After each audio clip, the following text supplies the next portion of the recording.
picture a pretty typical neighborhood street. We're in Bijapur, Karnataka, and the year is 2008. On one side of this street, you've got Sarika. She's young, she's ambitious, running tuition classes to fund her BA degree. And on the other side, you have her neighbor, Geeta. Exactly. And it sounds so mundane, right? Yeah. But for 6 whole months, these two were just locked in this really bitter feud over noise.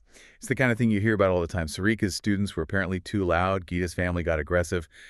But then on August 12th, this petty squabble just explodes. Explodes is the right word. A fight breaks out in the middle of the street, shouting, insults, the whole thing. And right in the heat of that moment, Geeta allegedly screams something that years later would become the focus of a Supreme Court battle. She tells Sarika to go and die. I think the quote was, "Die, you bitch." And here's the absolute tragedy of it all. Just 2 hours later, Sarika, she poured 5 liters of kerosene on herself. And set herself on fire.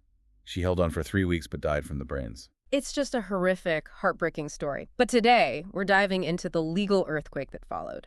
The 2025 Supreme Court judgment, Geeta v. the State of Karnataka. And this deep dive, it really centers on a terrifying question, doesn't it? If you completely lose your temper, tell someone to die, and they actually do it, are you a murderer? Or at least, are you legally guilty of abetment of suicide? Under Section 306 of the Indian Penal Code. That's the one. Because the lower courts, they certainly thought so.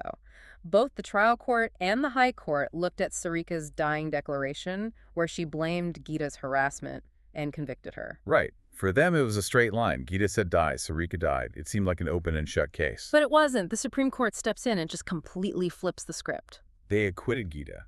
Totally.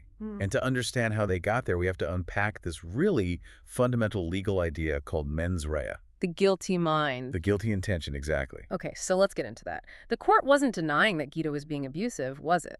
Oh, not at all. They didn't pretend Geeta was a good neighbor. They admitted she was cruel, that there was harassment, but, and this is the key, they drew a very sharp line between harassment and instigation. And what's the legal difference there? Well, harassment is causing mental agony. It's being awful to someone. But instigation is what you need for a conviction under Section 306. It requires an active, a calculated intent to goad someone into committing suicide. You have to actually want them to do it. Wait, she literally said go and die. I mean, how is that not wanting it to happen? And then that is the absolute crux of the case. This is where the fit of anger defense comes into play. The court leaned on a precedent, a case called Swami Prahaladus. Okay. And what it says, essentially, is that the law has to recognize that people say terrible things when they snap. Words spoken in a heat of passion aren't meant to be taken literally. So it's like an outburst, not a command. Precisely. It's seen as an explosion of anger, not some kind of calculated psychological trap to make her take her own life. I can see the logic, but it feels tough. I mean, Sarika clearly took it literally. Doesn't the victim's reaction matter? Legally, and this is the hardest part to process, the answer is no. The court used what's called the reasonable person test. The law says you can't punish an accused person for a victim's, quote, hypersensitivity. So the bar is incredibly high. Extremely high. The accused must have created a situation that left the victim with, and this is the legal standard, no other option but death. Like blackmailing them into a corner or something? Exactly. Not a vicious mutual quarrel in the street. It was cruel, yes, but it wasn't a trap with no escape.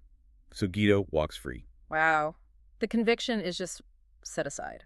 It is. This is definitely one of those cases where what's legal and what feels moral just don't seem to line up. So what's the big takeaway here? I think for the public, the message is that verbal abuse, as morally reprehensible as it is, does not automatically equal a crime of abetment. The law gives you a sort of protection from being jailed for an angry outburst. And for legal professionals. It just reinforces that massive evidentiary burden. To prove instigation, you have to show active, deliberate intent, not just bad blood or a terrible argument. It really does expose that gap, doesn't it? The law might protect you from prison for words spoken in a fit of rage, but it can't undo the human cost. It just leaves you with this heavy thought. Just because the state forgives your words, that doesn't mean they didn't carry a weight that ultimately cost a life.